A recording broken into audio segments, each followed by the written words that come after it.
why you're a bad leader and nobody respects you. It's something that I wanted to talk about for quite some time now, because I've seen a lot of companies that sabotage themselves just because they're not good at leadership, or they just kind of abuse the roles they're in, by micromanaging, by being toxic towards their staff, and just overall not being appreciative to the people that they have around and the people that work. And I've seen this so many times in most of the companies that I've been working. It immediately creates a toxic working environment, which then it will eventually lead to the company failing, because people don't respect you and they don't want to do work to contribute to the success of your company. Because why would they?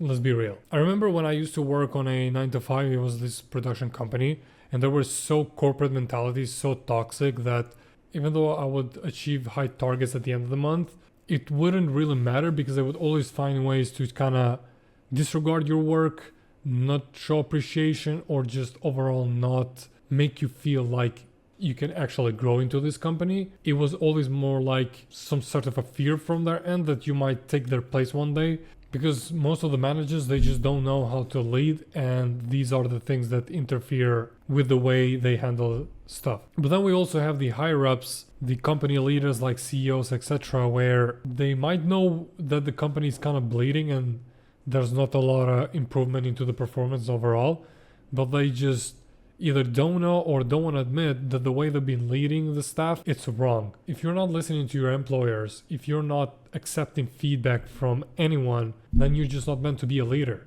because you need to be listening to people, because most of the times those people that work hours into your company will know more stuff that you might be missing because you're too busy with a lot of other things, and you're not really seeing most of the stuff that might be happening. If you're not accepting feedback, if you're not wanting to listen to people so you can learn something from it and implement it into the company and contribute to the success of it, you are just going to sabotage your company. And if you don't listen to people, if you make their lives harder than it is, then nobody's going to be respecting you. Nobody's going to be willing to put extra work into your projects or the company, and eventually all of them are going to leave.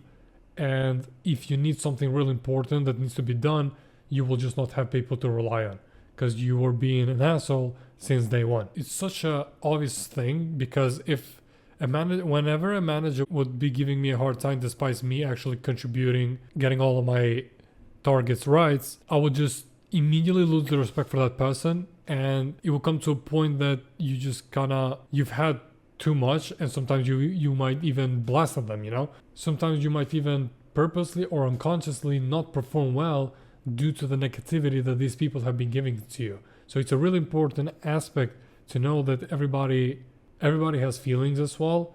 Everybody's there to do a job. Everybody wants to be treated well, and not just because you might be a higher up, like a manager or like a director, CEO, whatever, gives you the right to just shit on your staff and give them such a hard time. You don't have to view this with egoism. If there's stuff that you might not know, just ask people, talk to them. Because what I've noticed is that in one of the companies that I worked, the CEO, he was also my mentor, he would keep everyone in the loop what was happening with the company, what targets are we setting, and he made us feel included, like we were a whole team and we were just pushing towards the same goal for the success of the company, which would also bring us a lot of opportunities individually as well to grow within the company, which was a really good thing to have, because like they say, sky has no limit. And he always wanted us to constantly leverage from this stuff. He was giving us assets. He was constantly encouraging us to start other stuff as well. And to me, that's a good leader. That's why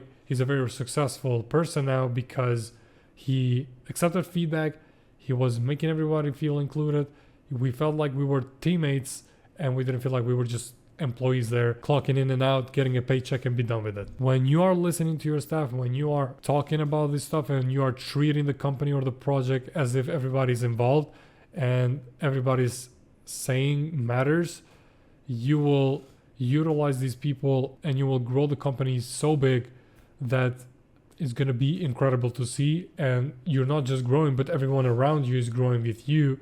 And that's a huge plus, and it's a huge success. Just gonna drink a little bit of water because I've been talking too much. You're a bad leader and nobody respects you if you don't listen to your staff. You don't implement stuff that someone might suggest and it's actually a good idea. You don't feel everybody feel involved and respected.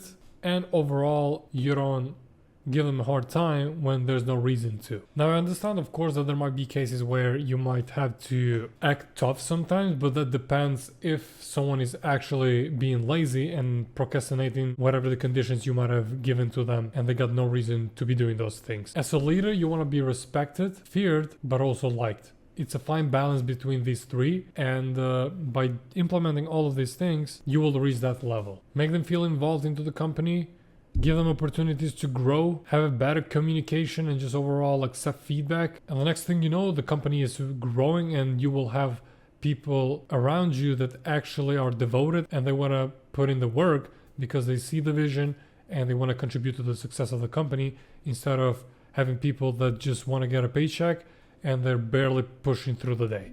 So yeah.